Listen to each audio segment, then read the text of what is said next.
BBA, BCA, BCom Computers, 100% placement guarantee. I create Degree College, Kukatpalli, Hyderabad. అందరికీ నమస్కారం. నా పేరు మాధురి. మీరు చూస్తుంది సుమన్ టీవీ నెట్వర్క్.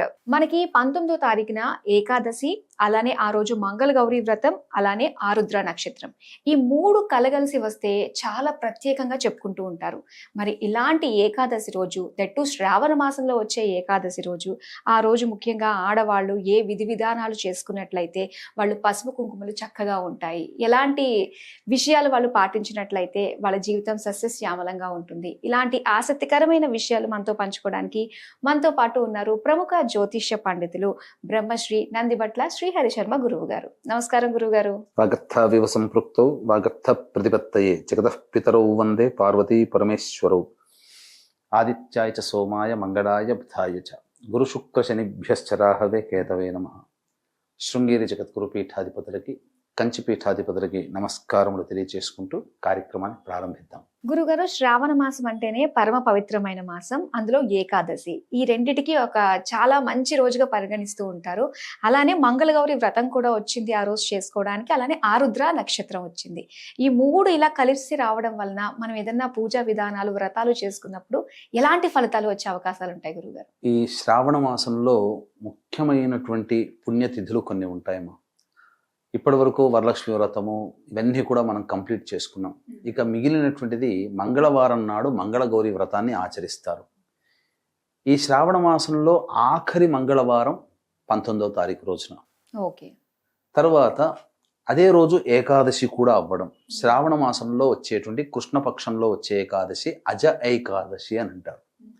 ఇక తరువాత మరీ ముఖ్యంగా పరమేశ్వరునికి అత్యంత ప్రీతికరమైన మాసము ఏది అని చెప్పి పార్వతీ అమ్మవారు అడిగితే సాక్షాత్తు శివుని నోటి నుంచి వచ్చినటువంటిది శ్రావణ మాసం. కాబట్టి అటువంటి శ్రావణ మాసంలో ఏకాదశి పుణ్యతిథి రోజున శివుడి నక్షత్రం ఆరుద్ర నక్షత్రం కూడా కలిసి ఉండడం పరమ పుణ్యప్రదం, మహామహిమాన్వితమైనటువంటి రోజుగా చెప్పవచ్చు.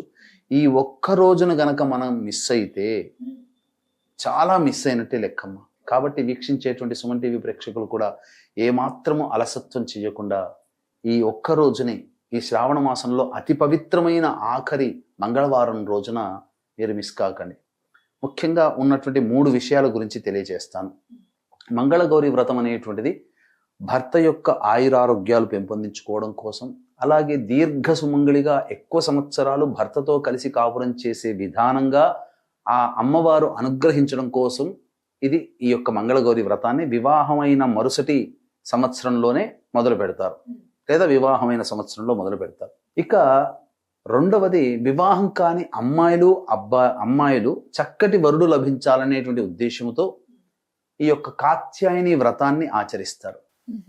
కాబట్టి వివాహం కాని అమ్మాయిలు కాత్యాయని వ్రతం, వివాహమైన మహిళలకి దీర్ఘ సుమంగళికి ఈ మంగళగౌరి వ్రతం అనేటువంటిది ఈసారి చేసుకోవాలి, తప్పదు. మంచిగా చక్కగా చేసుకుంటే చాలా విశేషమైనటువంటి యోగం కలుగుతుంది. ఇక రెండవది ఏకాదశి అనేటువంటిది. సహజంగా మనకున్నటువంటి అనేక పుణ్యతిథులు మనకున్నాయమ్మా. ఈ ఏకాదశుల్లో ప్రతి నెల 2, సంవత్సరానికి 24, అలాగే అధిక మాసం వస్తే ఇంకో 2 ఏకాదశులు వస్తాయి, 26 అవుతాయి. అయితే ఈ యొక్క శ్రావణ మాసంలో వచ్చేటువంటి ఏకాదశి అనగా పౌర్ణమి ముందు వచ్చే ఏకాదశి, అమావాస్య ముందు వచ్చేటువంటి ఏకాదశికి, పౌర్ణమి ముందు వచ్చే ఏకాదశికి శ్రీధర అనే నామంతో గనక జపిస్తే పుణ్యఫలం. ఇప్పుడు మనకు 19వ తారీఖు రోజున వచ్చేటువంటి ఏకాదశి అమావాస్య ముందు వస్తుంది కాబట్టి జనార్దన అనే నామంతో విష్ణువుని కొలవాలి. కాబట్టి ఈ ఏకాదశి వ్రతాన్ని ఆచరించడం వల్ల కలిగేటువంటి ఫలితములు ఏంటంటే, ఉద్యోగం కావలసినటువంటి వాళ్ళకి ఉద్యోగం లభిస్తుంది. అలాగే ఏ పని ఎందైనా కానీ కష్టాలు పడుతున్నటువంటి వాళ్ళు అటువంటి కష్టాలన్నీ తొలగిపోతాయి. తరువాత ముఖ్యంగా పాపత్వము అనేటువంటిది జాతక రాశి నుంచి తొలగిపోతుంది, పుణ్యత్వం ప్రసాదించబడుతుంది, జాతకానికి బలం పెరుగుతుంది. ఇవి కావలసినటువంటి వాళ్ళు ఏకాదశి వ్రతాన్ని ఆచరించాలి. ఏ విధంగా ఆచరించాలి అనేటువంటి ఆలోచన కూడా చాలా మందికి వస్తుంది. చాలా మంది ఉపవాసం మాత్రమే ఉంటే సరిపోతుందనే భావనలో ఉంటారు. కానీ వాస్తవానికి ముందు రోజే, అనగా దశమి తిథి రోజు, ఆ రోజు ఎటువంటి మాంసాహారం తీసుకోకూడదు, మద్యపానము, ధూమపానము. ఈ దశమి, ఏకాదశి, ద్వాదశి ఈ 3 రోజుల పాటు, ముందు రోజు ఏకాదశి రోజు, ఏకాదశి తర్వాత రోజు కూడా ధూమపానము, మద్యపానము, స్త్రీ సాంగత్యము, అలాగే మాంసాహారము తీసుకోకూడదు. ఈ 3 రోజుల పాటు భూషయనం అనేటువంటిది చేసుకోవాలి. ఇక రాత్రి అనగా దశమి తిథి రోజు తెల్లారితే ఏకాదశనంగా రాత్రిపూట అల్పాహారం తీసుకోవాలి. ఇక ఉదయాన్నే లేవగానే కాలకృత్యాదులు తీర్చుకొని ఈ రోజున నేను ఏకాదశి వ్రతాన్ని ఆచరిస్తున్నాను, నాకు శక్తిని ప్రసాదించు మహాదేవ అని చెప్పి సూర్యుడికి నమస్కారం చేసుకోవాలి. తదనంతరం స్నానం ఆచరించిన తర్వాత సూర్యుడికి నమస్కారం, సూర్యాష్టకం 6 సార్లు పారాయణం చేసి చక్కగా ఇంట్లోనో లేకపోతే తులసి చెట్టు దగ్గరనో అష్టదళ పద్మం వేసి అక్కడ ఆ సంబంధించినటువంటి అష్టదళ పద్మంలో ఒక రాగి పాత్ర కానీ, రాగి చెంబు కానీ, లేకపోతే మట్టితో చేసింది కానీ, ఇత్తడితో చేసింది కానీ కలశం పెట్టి ఆ కలశంలో రావి ఆకులు కానీ, లేదా తులసి దళములు నిండుగా కానీ, లేకపోతే మామిడాకులు కానీ పెట్టి అందులో నీళ్లు పోసి అందులో సుగంధ ద్రవ్యాలు, జాజికాయ, జాపత్రి, యాలకులు, పచ్చకర్పూరము, లవంగాలు ఇలాంటి సుగంధ ద్రవ్యములు, కుంకుమ పువ్వు ఇవన్నీ వేసి అప్పుడు దాని మీద రావి ఆకులు లేదా మారేడు లేదా ఈ సంబంధించినటువంటి తులసి ఆకులు కూడా పెడతారు కదా, దాని మీద ఒక రవిక బట్ట పెట్టి ఆ రవిక బట్ట మీద విష్ణు ప్రతిమని పెట్టి అప్పుడు షోడశోపచార విధానంగా పూజ చేసి విష్ణు సహస్రనామ పారాయణం చేయాలి. చేసిన తర్వాత ఆ రోజంతా కూడాను ఉపవాసం ఉంటూ జనార్దనాయ నమః, జనార్దనాయ నమః, జనార్దనాయ నమః అంటూ నామాన్ని జపిస్తూనే ఉండాలి. ఎన్నిసార్లు వీలైతే అన్నిసార్లు. సాయంకాలం మళ్ళీ ప్రదోషకాల సమయంలో మళ్ళీ దీపారాధన చేసి విష్ణు సంబంధించిన దేవాలయానికి చేరుకొని నమస్కారం చేసుకొని రావి చెట్టు దగ్గర సాయంకాలం సూర్యాస్తమయం కంటే ముందే రావి చెట్టు దగ్గర ఆవు నేతితో దీపారాధన చేసి ఇంటికి రావాలి. ఆ రోజంతా ఉపవాసం ఉండి తెల్లవారి ద్వాదశి తిథి రోజున గనక ఇంట్లో వండినటువంటి పదార్థముతో చక్కగా అన్ని పదార్థములు చేసి విష్ణుదేవుడికి నమస్కరించి నైవేద్యము పెట్టి తదనంతరం ఎవరికైనా బ్రాహ్మణుడికి ఆ కలశము వస్త్ర సహితముగా దక్షిణ దానము చేసి వీలైతే బ్రాహ్మణుడికి భోజనం పెట్టడం, లేదా స్వయం పాకం ఇవ్వడం, లేదా బంధువుల్ని ఇంటికి పిలిపించి భోజనాదులు పెట్టి, లేదా అతిథి అభ్యాగతులు ఎవరైనా కానీ ఆకలి కొని వారికి అన్నము దానము చేసి తదనంతరం ఆ భార్యాభర్తలు గనక తిని ఆ రోజుకి సంబంధించినటువంటి ఆ నియమాన్ని గనక విసర్జిస్తే ద్వాదశి తిథి రోజున సంపూర్ణంగా ఏకాదశి వ్రతాన్ని ఆచరించిన ఫలితము మనకు కలుగుతుంది. తద్వారా పాపత్వము నశించి పుణ్యము పెరుగుతుంది, జాతకంలో ఉన్న గ్రహ దోషాలు కూడా తొలగిపోతాయి, అన్నిటికంటే ముఖ్యంగా జీవించడానికి మార్గము బలపడుతుంది అని చెప్పవచ్చు. ఇక అన్నిటికంటే మూడవదైనటువంటిది ఆర్ద్ర నక్షత్రం ఏకాదశి తిథి ఉండడం. ఇది చాలా ఇంకా పరమ మహిమాన్వితమైనటువంటి పవిత్రమైనటువంటి రోజుగా చెప్పవచ్చు.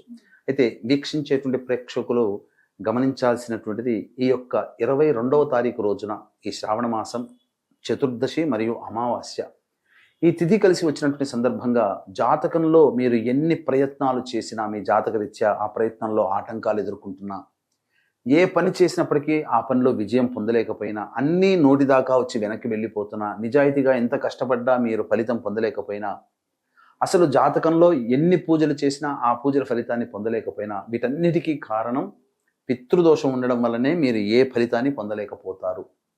కాబట్టి ఇటువంటి పితృదోష నివారణకి మన పీఠమాధ్వర్యంలో తండ్రి వైపు 6 తరాలు, తల్లి వైపు 3 తరాల్లో దుర్మరణాలు పాలైనటువంటి వాళ్ళ యొక్క ఆత్మతృప్తి కోసం పితృదోష నివారణ కార్యక్రమాలు జరిపించడం జరుగుతుంది. 20వ తారీఖు లోపల మీరు ఈ కార్యక్రమంలో నమోదు చేసుకోవచ్చు. చక్కగా హైదరాబాద్ నుంచి బయలుదేరడం, చేయించిన కార్యక్రమం తదనంతరం చక్కగా మళ్ళీ 23వ తారీఖు శనివారం నాడు ఉంటాము. అలాగే రాలేని వాళ్ళు బ్రాహ్మణుని కర్తగా పెట్టి కూడా చేయించడం జరుగుతుంది. అవకాశం ఉన్న వాళ్ళు కార్యక్రమం తదనంతరం కాంటాక్ట్ చేసి పూర్తి వివరాలు తెలుసుకోవచ్చు. ఇక ఏకాదశి తిథిలో అంటే ఈశ్వరుడికి కూడా ఏకాదశి చాలా పవిత్రమైనటువంటి పుణ్య దినం.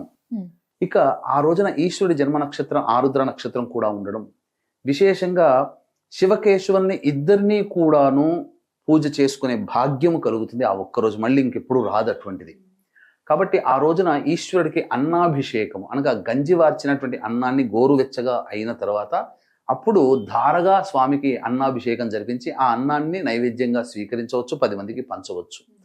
ఈ విధంగా ఎప్పుడైతే అన్నాభిషేకం చేస్తారో ఏకాదశి వ్రతాన్ని ఆచరించినటువంటి ద్వారా పుణ్యం పెరగడం, అన్నాభిషేకం ఈశ్వరుడికి చేయడం ద్వారా ఏమవుతుంది, సకల కామ్య సిద్ధి కూడా కలుగుతుంది. అంటే ఒకే దెబ్బకి 2 పిట్టలు అన్నట్టుగా ఒకే రోజున మనం చేయడం ద్వారా మన జాతకరీత్యా ఉండేటువంటి గత జన్మ పాపత్వము తొలగిపోతుంది.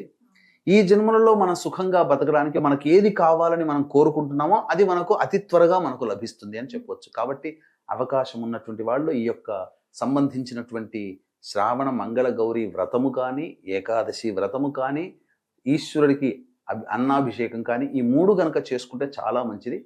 ఈ నియమాల్ని పాటించి చూడండి. తప్పకుండా మీకు వచ్చే కార్తీక మాసం కల్లా మీరు ఏ సంకల్పం ఉంటుందో ఆ సంకల్పంలో మీరు నెరవేర్చుకొని ఆనందంగా ఉంటారని చెప్పడంలో ఏమాత్రం సందేహం లేదు. చాలా చక్కగా తెలియజేసినందుకు ధన్యవాదాలు గురువు గారు. సర్వం శ్రీ ఉమామహేశ్వర పరబ్రహ్మార్పణమస్తు.